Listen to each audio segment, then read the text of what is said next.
Hello guys, കൊല്ലക്കാരുടെ സ്വന്തം കപ്പയും മീൻ പറ്റിച്ചതും അതിൻ്റെ റെസിപ്പി ആയിട്ടാണ് വന്നേക്കുന്നത്. അപ്പോൾ അതിന് വേണ്ടിയിട്ട് ഞാൻ ആദ്യം കപ്പ പുഴുങ്ങാനെടുത്തു. അത് വൃത്തിയാക്കിയിട്ട് നല്ല വൃത്തിയായിട്ട് കഴുകി ആദ്യം അതിനെ പുഴുങ്ങാൻ മീൻ പറ്റിക്കാൻ ആവശ്യമായ അരപ്പിന് ആദ്യം ഒരു 10 വറ്റൽമുളകും ഒരു 10-12 ചെറിയ ഉള്ളിയും എടുത്തു.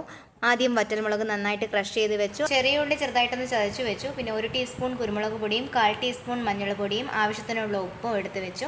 എന്നിട്ട് പുളി വെള്ളത്തിലിട്ട് കുതിർത്താനും വെച്ചു. ചട്ടിയിലേക്ക് കുറച്ച് എണ്ണ ഒഴിച്ച് എണ്ണ ചൂടായതിനു ശേഷം കടുകിട്ടു. അതിന് വറ്റൽമുളക് ഇട്ട് നന്നായിട്ട് വഴട്ടിയിട്ട് അതിലേക്ക് ചെറിയ ഉള്ളി ആഡ് ചെയ്ത് അതും ഇട്ട് നന്നായിട്ട് വഴട്ടി. പിന്നെ കുരുമുളകും മഞ്ഞൾപ്പൊടി ഇട്ട് അതും ഇട്ട് വഴട്ടി. അതിനോടൊപ്പം തന്നെ കറിവേപ്പില ഇടുക. നന്നായിട്ട് വഴട്ടിയിട്ട് പുളിയും പിഴിഞ്ഞ് നന്നായിട്ട് തിള വന്നതിന് ശേഷം അതിലേക്ക് മീൻ പെറുക്കി ഇടുക. 5 മിനിറ്റ് വീണ്ടും തിളപ്പിച്ച് അതിലേക്ക് പച്ച കറിവേപ്പില ഇട്ട് ഇത്തിരി വെളിച്ചെണ്ണ ഒഴിച്ച് വാങ്ങി ഒരു വാഴയിലയും വെട്ടിയെടുത്ത് പുഴുങ്ങിയ കപ്പയും തട്ടി വെച്ചിട്ട് കുറച്ച് മീൻകറിയും എടുത്തൊഴിച്ച് നന്നായിട്ട് ഇതുപോലെ ഷെയർ ചെയ്യുന്ന വീഡിയോസ് ഇഷ്ടപ്പെടുകയാണെന്നുണ്ടെങ്കിൽ ഒന്ന് ലൈക്ക് ചെയ്ത് സബ്സ്ക്രൈബ് ചെയ്ത് സപ്പോർട്ട് ചെയ്യുക. അപ്പോൾ അടുത്ത വീഡിയോ ആയിട്ട് വരുന്നവരേക്കും ബൈ.